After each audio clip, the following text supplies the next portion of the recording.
네, 안녕하세요. 정석일 매니저입니다. 자, 오늘도 넘버원 정석 투자 시간이 돌아왔습니다. 이제 넘버원 정석 투자는 매주 금요일 날 이제 9시 20분쯤에 이제 시작을 하니까요. 9시 20분에는 이제 매일경제 TV 꼭 시청해 주시면 되겠습니다. 자, 제가 지난주에는 이제 디지털 뉴딜 관련된 말씀을 드리면서 시스템 통합 업체들 좀 중심적으로 말씀을 드렸었는데 이번 주에 조금 지지부진한 종목들도 있었긴 했지만은 그래도 비교적 시스템 통합 업체들은 나름 그래도 큰 상승을 보여준 한 주가 지나갔다 이렇게 보시면 될 것 같습니다. 그래서 오늘은 또 이제 다른 얘기, 여러분들 충분히 도움이 드릴 수 있는 얘기를 준비했으니까요. 끝까지 시청해 주시고 오늘은 이제 기존에 좀 섹터나 이런 이슈 쪽에 좀 포커스를 맞추기보다는 시장 전략에 대한 부분들을 좀 더 집중해서 말씀을 드리려고 해요. 아무래도 최근에 이제 미국 증시가 좀 조정이 나오고 나서 아직까지 이제 변동성을 계속 보여주고 있는 상황이죠. 그러다 보니까 글로벌 증시가 전반적으로 숨고르기를 하고 있는 상황입니다. 그래서 이런 상황에서 우리가 어떤 식의 전략을 짜면 좋을지 이거를 말씀드리려고 하고 있고, 그다음에 우리나라 이제 국내 특성상 또 이제 추석을 앞두고 있는 상황이기 때문에 추석을 앞두고 나서 어느 정도 포트폴리오를 조금 이제 조절을 하고 좀 관리를 하자라는 차원에서 오늘은 시장 얘기를 좀 준비했으니까요. 잘 들어봐 주시면 좋겠습니다. 자, 그러면 이제 시작을 해볼게요. 일단 오늘은 제가 결론부터 딱 잡고 시작하겠습니다. 바벨 전략. 제가 오늘 말씀드리려고 하는 거는 결국 이 바벨 전략에 대한 것들을 말씀을 드리려고 하는 거고, 왜 바벨 전략이 뭔지, 그리고 바벨 전략을 왜 필요한지, 그다음에 바벨 전략에 이제 편입할 수 있을 만한 좋은 종목들은 뭐가 있는지까지 제가 오늘 말씀을 해드리도록 할게요. 자, 우선은 바벨 전략이 뭔지부터 한번 찍고 가겠습니다. 자, 여기 이제 정의가 나와 있는데 바벨 전략 간단히 핵심 내용만 한번 짚어볼게요. 중간 위험도의 자산을 투자하지 않고 보수적 자산과 그다음에 위험도가 높은 자산을 양쪽 값으로 이제 자산 배분을 하는 전략이다. 그러니까 쉽게 말하면 중간값이 이제 있는 것들은 좀 배제를 시키고 그다음에 위험한 거, 그다음에 완전히 안전한 거, 이런 거를 이제 취하는 전략이 바벨 전략이다라고 이제 보시면 될 것 같아요. 이게 장점이 뭐냐면 이 시장의 충격과 추가적인 상승을 모두 고려할 수 있다는 그 장점을 가지고 있다라고 이렇게 정의가 나와 있습니다. 실제로 한쪽은 위험한 걸 가지고 있고 한쪽은 좀 안전하게 움직일 수 있는 그런 흐름들을 이제 포트폴리오에 편입을 시키다 보니까 상대적으로 이제 상승과 하락에 조금 더 대응할 수 있는 그런 이제 전략이다라고 보시면 될 것 같고요. 실제로 이제 바벨 전략 같은 경우에는 딱 이름에서만 보시더라도 우리가 이제 운동을 할 때 이제 바벨을 들잖아요. 이거를 덤벨 전략이라고 표현하기도 합니다. 덤벨이나 이제 바벨을 보게 되면 양 끝에 이제 무게가 달려 있고 그다음에 가운데 이렇게 쭉 얇게 있는데 말 그대로 이렇게 양 끝에 무게를 달아둔다라고 이제 보시면 될 것 같아요. 그래서 원래는 바벨 전략이 사실 주식 시장에 이렇게 완벽히 적응을 시키기에는 조금 이제 완벽하진 않지만은 원래 이거는 바벨 전략 원래 채권 시장에서 많이 사용이 되는 전략입니다. 채권에서 단기 채권이 있고 중기 채권이 있고 장기 채권이 있죠. 그러면 중기 채권을 빼고 단기랑 장기 채권으로 이제 포지션을 취하는 게 어떻게 보면 바벨 전략의 좀 핵심이다라고 보시면 되는데, 이걸 한번 주식 시장에 조금 적용을 시켜 보겠습니다. 주식 시장에 한번 적용을 시켜 보자면 결국에는 이렇게 볼 수 있을 것 같아요. 성장주 대 가치주, 배당주, 이런 식으로 좀 상반되는 이제 섹터 쪽으로 나눠서 보신다라고 생각하시면 될 것 같습니다. 지금 최근에 성장주 쪽으로 이제 섹터별로 한번 나눠서 보자고 한다면 우리가 대표적으로 잘 알고 있고 최근에 매매를 많이 하고 있는 2차 전지, 그다음에 바이오 역시 계속 꾸준한 성장 섹터죠. 바이오, 그다음에 IT, 커뮤니케이션이라고 적혀 있는 거는 쉽게 이해하자면 플랫폼 업체를 이해하시면 되겠습니다. 우리나라 국내 이제 상장사 중에서는 카카오라든지 네이버 이런 회사들이 되겠죠. 이렇게 성장 섹터들을 이렇게 한번 나눠 볼 수 있을 것 같고, 이 반대에 있는 거를 이제 가치주나 배당주 쪽을 한번 생각을 해보자면 결국에는 자동차, 조선, 화학, 유통 이런 쪽을 보실 수가 있겠습니다. 그래서 이거를 보시면 딱 아시겠지만 신사업 그리고 전통산업 이렇게 나눠보셔도 되겠습니다. 그래서 주식시장에서는 이런 식의 전략을 조금 적용을 시켜서 바벨 전략이라고 말씀을 드릴 수가 있겠다, 이렇게 말씀드리는 거고요. 최근에 제가 이제 왜 바벨 전략이 이렇게 말씀을 드리냐면 한참 이제 미국 증시가 조금 조정이 들어오고 나서 이번 주 흐름만 놓고 보더라도 아시아 증시가 이제 글로벌 증시가 조금 숨고르기를 하다 보니까 상승폭 자체는 엄청 크진 않았어요. 주가가 좀 올라가긴 했으나 상승폭은 그렇게 크지 못했죠. 그래가지고 보시는 것처럼 여기 성장주에서 이번 주에만 보더라도 이 성장주에서 일부 차익 실현 흐름들이 나오고 그렇게 나온 수급들이 이런 가치주, 이런 전통 산업 쪽으로 조금 이동되면서 이쪽을 끌어올리는 흐름들이 이번 주에도 있었습니다. 근데 이게 이번 주만 있었던 게 아니라 지난주부터 어느 정도 나타나고 있던 흐름이었어요. 그래서 제가 이제 최근에 이제 무료 방송이나 이런 데서도 조금씩 좀 아래쪽에서 올라오는 종목들, 제가 이마트를 대표적으로 예를 들면서 이마트가 지금 올라오는 거 보니까 하반기에 이제 영업이익이나 이런 성장성이 있는 섹터들, 많이 눌려있는 섹터들 쪽에서 당분간의 상승 흐름들이 어느 정도 키 맞추어 좀 나타날 수 있다, 이런 식으로 말씀을 많이 드려왔었습니다. 근데 그게 지금 계속해서 나타나고 있다라는 점입니다. 그래서 지금 대부분의 여러분들의 포트폴리오 상에 사실 이쪽이 많이 차 있을 거예요.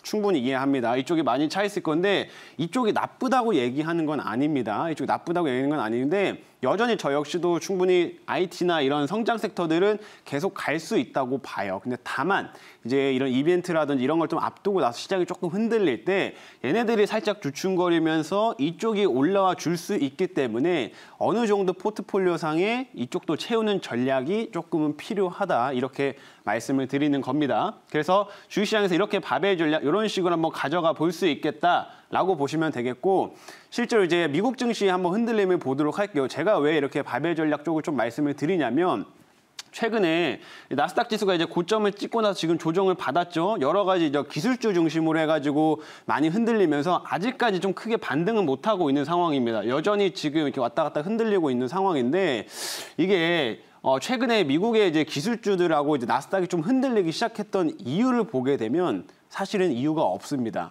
이유가 없죠. 왜냐면은 물론 중간중간 악재가 있긴 있었어요. 뭐 약간 개별적인 테슬라 같은 경우에는 S&P 500에 편입이 되려고 했던 게 취소가 됐다든지 이런 개별적인 악재는 있었으나 사실 시장 전체적으로 보게 되면은 여전히 유동성으로 끌어올렸던 상황이었고, 얼마 전에 이제 FOMC 회의에서도 그 유동성을 여전히 유지해준다라고 얘기를 했기 때문에 사실 유동성이 끊긴다거나 이런 상황은 아닙니다. 그래서 여전히 큰 이제 악재는 없는 상황인데 빠졌던 이유가 단순히 비싸서라는 논리가 이제 시장에서 많이 작용을 하기 시작했었죠. 그래서 보시는 것처럼 이게 제가 기사 헤드라인을 하나 따온 건데, 미국의 시총 탑5 종목들의 PER이 44배다. 닷컴 버블 수준에 육박했기 때문에 이제 뭐 조정 시작됐나, 이런 식으로 이제 헤드라인이 나온 게 있었습니다.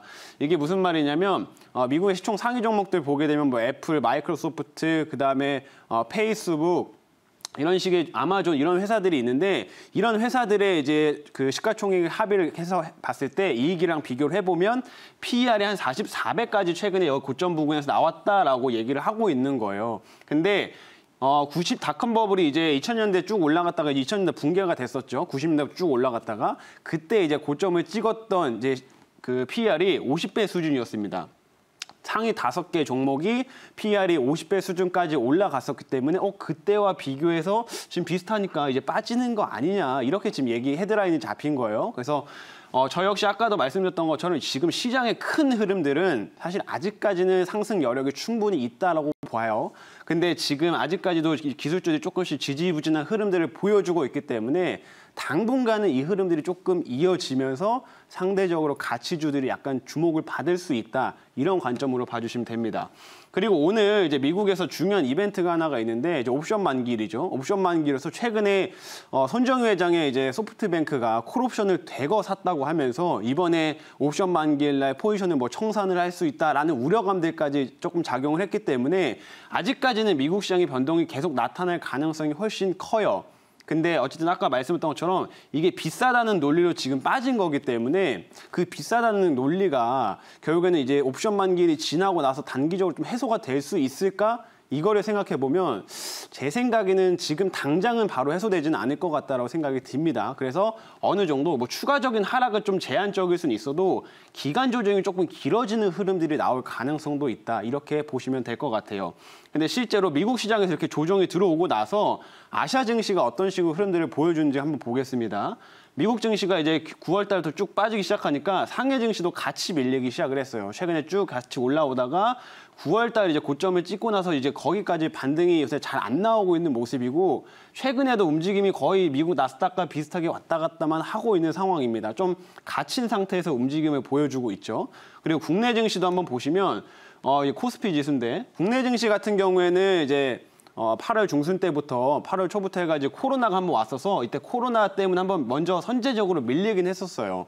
근데 그리고 나서 9월 달에 미국 증시가 조정을 받고 하니까 최근에 조금 올라왔지만 아직 여기 상단은 그렇게 쉽게 뚫어내지 못하고 있는 모습입니다. 이게 결국에는 미국의 기술주가 좀 큰 폭으로 다시 반등을 하거나 어쨌든 나스닥이 조금 돌아서기 전까지는 조금 상단이 막힌 흐름들이 역시나 이어질 가능성이 조금은 있다 이렇게 보시면 될 것 같아요. 그래서 제가 말씀드리는 게 우리가 예전처럼 무작정 성장주만 집중하자가 아니라 일정 부분 포트폴리오 조금 관리를 하면서 나름 이제 그런 경기 민감주라든지 가치주도 조금씩 채우는 전략 이게 지금은 필요하다 이렇게 말씀드리는 겁니다. 자, 그래서 이제 이렇게 쭉 그 배경에 대해서는 한번 설명을 드려봤고요. 요것도 한번 말씀을 드릴게요. 최근에 이제 미국의 뱅크 오브 아메리카 여러분들 잘 아시는 뱅크 오브 아메리카 이제 그런 펀드 매니저를 대상으로 해가지고 조사랑 자료가 있었습니다. 리서치란 자료예요. 근데 이게 이제 자료가 9월 초에 한 겁니다. 9월 초에. 그러니까 불과 얼마 되지 않은 자료입니다. 신선한 자료고 보시게 되면은 여기 제목이 잡혀 있는 게 펀드 매니저의 조사가 보여준다. 실제로 여기 시클리컬 쪽으로 로테이션이 되고 있는 걸 보여준다. 이렇게 지금 얘기가 나오고 있습니다. 무슨 말이냐? 펀드 매니저는 최근에 성장주 쪽을 많이 담고 있다가 시클리컬, 경기 민감주죠. 이쪽을 이제 조금씩 옮겨가기 시작했다라는 조사가 이번에 나왔습니다. 그래서 여기서 이제 자료들이 많이 있지만은 딱 이것만 보시면 될 것 같아요. 여기 두 개. 딱 위쪽에 상위 종목에 있는 여기 딱 두 개 보시면 이 파란색이 지금 플러스입니다. 플러스 많이 늘어난 게 확인이 되시죠.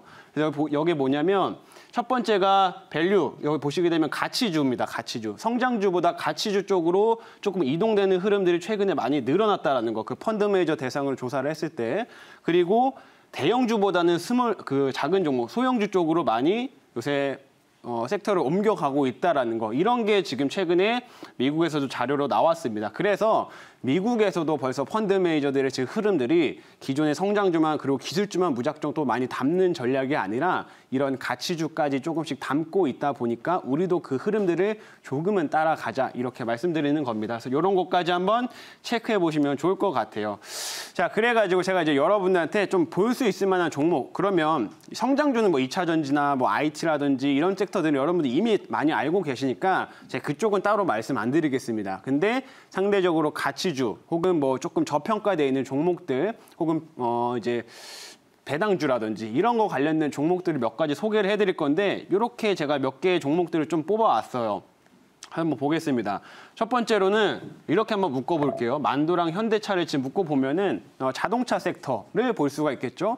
자동차도 기본적으로 그 전통 산업이기 때문에 경기 민감주 쪽으로 볼 수가 있습니다. 물론 최근에 현대차가 이제 수소차라든지 전기차 이런 부분이 좀 부각이 됐긴 했는데 그것뿐만 아니라 최근에 현대차에 조금 이제 호재성 재료들이 나오고 있는 게 실제로 자동차 그 내연기관 자동차의 수출이 조금 증가하고 있습니다. 이번에 9월 초부터 9월 지금 이제 중순 정도 왔지만은 9월 이제 1일부터 10일까지 지금 조사된 이제 수출 데이터에 따르면은 이번에 이제 그 자동차 수출이 전년 동기 대비해서 한 8.6% 정도 증가를 했거든요. 자동차가 내연기관 차를 말씀드리는 겁니다. 근데 그것뿐만 아니라 전기차 같은 경우는 한 20% 넘게 올라왔어요, 수출이. 그래서 전반적으로 자동차 수출이 지금 점점 늘어나고 있는 상황이다라고 보시면 될 것 같고 그다음에 최근에 현대차에서 나오는 뭐 신차들 요새 투싼도 엄청 지금 사전 예약이 뭐 1만 대가 넘었다라는 얘기가 나오고 있고 요새 신차 나오는 것들마다 되게 잘 팔리고 있는 상황입니다. 그래서 이런 것들이 지금 계속 내연기관차 쪽에도 모멘텀이 되기 때문에 약간 가치주로서 그리고 최근에 이제 코로나로서 많이 피해를 받았던 대표적인 종목이기 때문에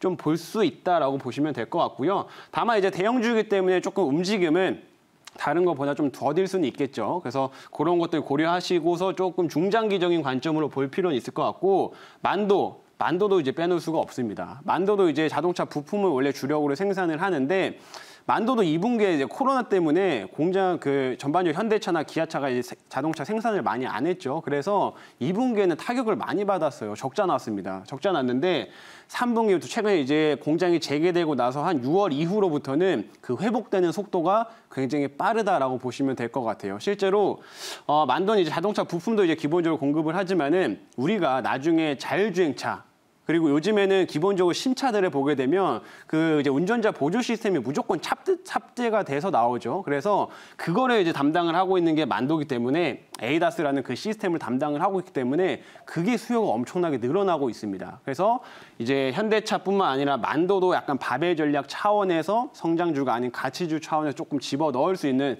대표적인 종목이다. 이렇게 봐주시면 되겠고, 그다음에 이렇게 두 번째로 화승 엔터프라이즈나 화승 인더 이렇게 나눠볼게요. 제가 최근에 요거는 이제 수면상가에서 편입을 했던 상황인데 실제로 편입하고 나서 주가가 잘 움직이고 있죠. 아까 그런 앞에 말씀드린 그런 배경 때문에 같이 집어 넣었던 겁니다.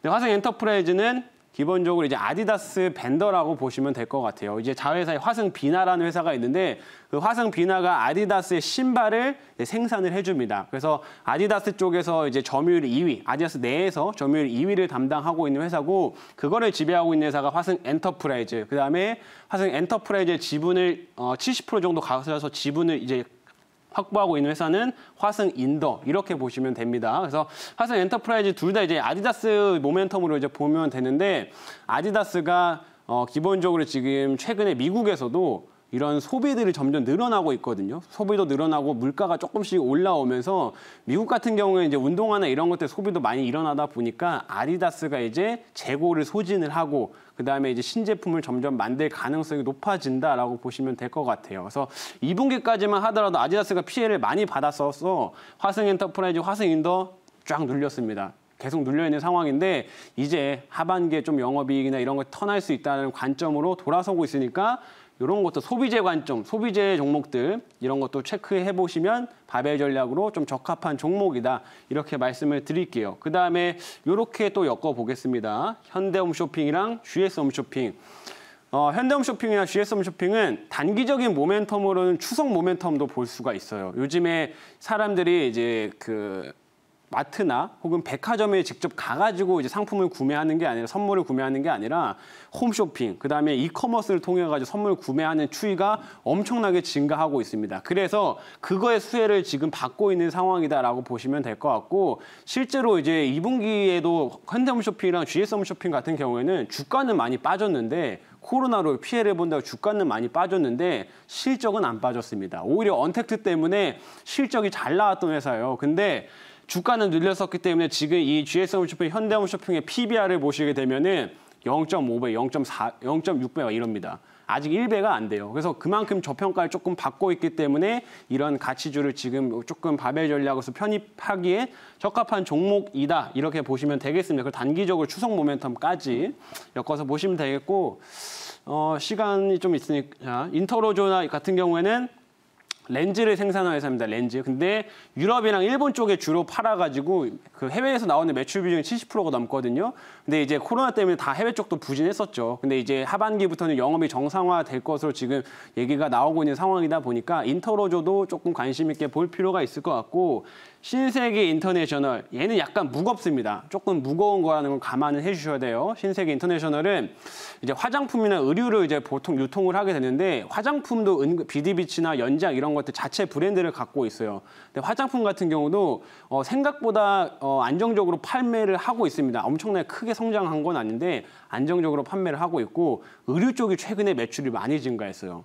요즘에 뭐 오히려 불황일수록 이제 뭐 명품이 잘 팔린다 이런 얘기도 있잖아요. 그래서 보통 신세계 인터내셔널 유통하는 이제 의류들이 조금 브랜드가 있는 것들, 좀 고가의 제품들을 유통을 많이 하다 보니까 그 브랜드 의류 매출들이 많이 증가하면서 신세계 인터내셔널도 하반기 이익이 좀 회복되는 관점으로 볼 수 있겠다. 다만 좀 무겁기 때문에 시간은 조금 필요할 수 있다라는 거 보시면 되겠고, 그다음에 아래쪽에 이제 배당을 제가 적어놓은 거는 우리가 이제 연말쯤이 다가오게 되면 이제 배당주에 대한 관심이 서서히 늘어나게 되죠. 그러면서 배당 관련된 종목들이 조금 주가가 오른다거나 아니면은 그 배당을 노리고 이제 들어오는 수급들도 같이 기대해 볼 수 있다는 차원인데 일단 뭐 배당주의 대표적인 종목은 삼성전자 우선주죠. 우선주. 이런 거 보시면 되겠고 삼성 SDS나 콜마 B&H 같은 경우는 지금 이익도 성장을 하면서 배당률도 계속 증가하고 있는 대표적인 회사입니다. 그래서 삼성 SDS나 여기 콜마 B&H 같은 종목들은